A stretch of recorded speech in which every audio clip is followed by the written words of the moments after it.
You are about to listen to The War on Reality, how the mainstream media uncovers facts, reports lies, and turns fiction into fact, by Brian Neil Hoff, narrated by the author.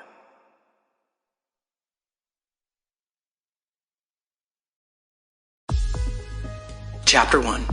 50 Years of Tabloid News. Ratings over truth. Throughout history, media has heavily relied on advertisers to build their newspapers. From the 60s to the early 2000s, as media grew larger, it began to realize the power it had by the sheer volume of views. At the time, the TV audience was large enough, and all networks would benefit from the same nightly news reports.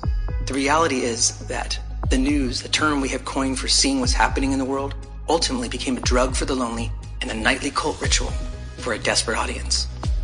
The media left-wing cult worked by luring their viewers with fancy, flashy graphics while in a big movie studio, or creating false and misleading news articles so professional that liberals could not even fathom the news could be exaggerated to get better ratings. Media malpractice. Creating a derogatory term such as conspiracy theory is an example of a horrible attempt on the part of the media to discredit open-minded, free-thinking people, or simply label someone as crazy. Through its power, media can find a way to destroy anyone's character.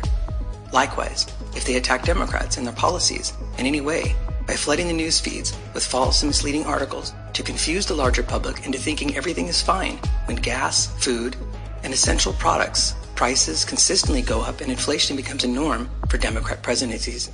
It seems the citizens are convinced to support wars caused by their manipulative news anchors each night at 5:30 when they lead their sheep followers into a 1-hour mashup of headlines spilled out faster than they can comprehend. The idea is to flood their brains with lots of unnecessary news to clutter the already cluttered brains of the citizens.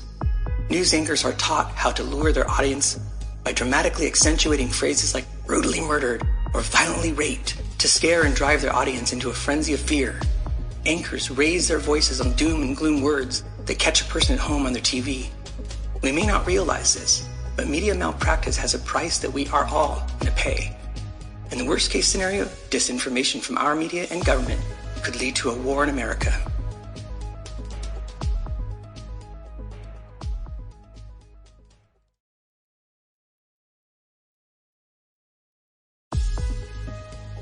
Chapter 2.